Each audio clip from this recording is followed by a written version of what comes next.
सुनसानपुर नाम ही काफी था। इस नाम में ही एक अजीब सा डर छुपा था। गांव के चारों ओर एक अजीब सन्नाटा छाया रहता था। ऐसा सन्नाटा जो दिल की धड़कनें बढ़ा दे। कभी कभार हवा में सरसराहट होती थी।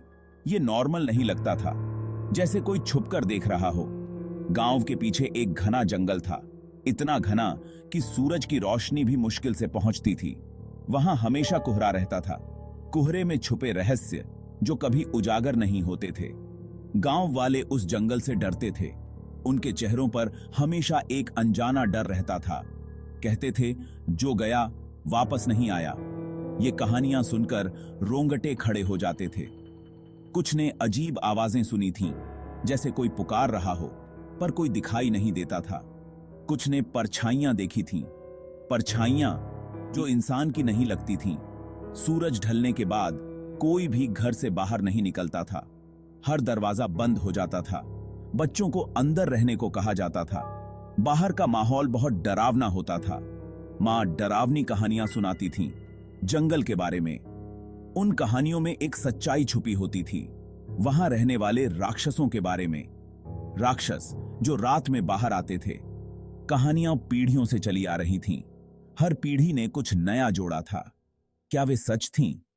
कोई नहीं जानता था, लेकिन डर सबके दिलों में था। लेकिन कोई भी यह जानने की हिम्मत नहीं करता था। सुनसानपुर का रहस्य हमेशा रहस्य ही रहा। रघु शहर से आया था।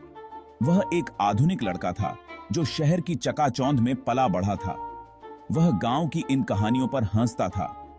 उसे ये कहानियां मजाक लगती थीं। उसे लगता था ये बस कहानियां हैं, डराने के लिए बनाई गईं, डर पैदा करने के लिए। गांव के लोग बस यूं ही डराते हैं। उसके दोस्त भी यही सोचते थे। वे भी इन कहानियों को गंभीरता से नहीं लेते थे। वे साहसी थे या खुद को समझते थे। उन्हें लगता था कि वे किसी भी चुनौती का सामना कर सकते हैं। एक दिन उन्होंने फैसला किया, वे इस रहस्य का पता लगाएंगे। वे जंगल जाएंगे, रहस्य का पता लगाएंगे। वे जानना चाहते थे कि सच्चाई क्या है। गांव वालों ने उन्हें मना किया, कहा यह खतरनाक है, जंगल में जाना सुरक्षित नहीं है। लेकिन रघु और उसके दोस्त नहीं माने। उन्होंने गांव वालों की बातों को नजरअंदाज कर दिया। उन्होंने कहा, हम डरपोक नहीं हैं, हम किसी भी चुनौती का सामना कर सकते हैं। वे सामान लेकर निकल पड़े। उन्होंने अपनी तैयारी पूरी कर ली। उनके पास टॉर्च थी, रस्सी थी और कुछ खाने पीने का सामान भी था और बहुत सारा उत्साह था। वे इस रोमांचक यात्रा के लिए पूरी तरह तैयार थे। जंगल का रास्ता अंधेरा था। हर कदम पर डर का एहसास हो रहा था। पेड़ ऊंचे और घने थे। ऐसा लग रहा था जैसे वे आसमान को छू रहे हों। धूप अंदर नहीं आ पा रही थी। हर तरफ अंधेरा ही अंधेरा था। हवा में एक अजीब सी गंध थी। यह गंध डर और रहस्य से भरी हुई थी।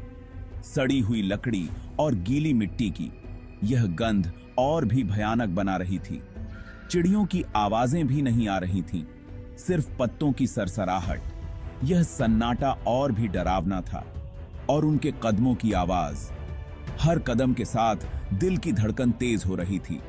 रघु आगे आगे चल रहा था, उसके दोस्त पीछे पीछे। वे एक दूसरे का सहारा बने हुए थे। उनके चेहरे पर डर साफ दिख रहा था। हर किसी की आंखों में चिंता थी, लेकिन कोई कुछ नहीं कह रहा था। सब चुपचाप चल रहे थे। वे रघु का हौसला नहीं तोड़ना चाहते थे। सब एक दूसरे को हिम्मत दे रहे थे। जैसे जैसे वे अंदर जाते गए, कोहरा घना होता गया। हर कदम के साथ धुंध और गहरी हो रही थी। दिखाई देना मुश्किल हो रहा था। रास्ता ढूंढना कठिन हो गया था। वे एक दूसरे का हाथ पकड़कर चल रहे थे। इस अंधेरे और कोहरे में यही उनका सहारा था। अचानक उन्हें कुछ दिखाई दिया। पेड़ों के बीच एक परछाई, एक बड़ी सी परछाई, जैसे किसी इमारत की। वे धीरे धीरे आगे बढ़े।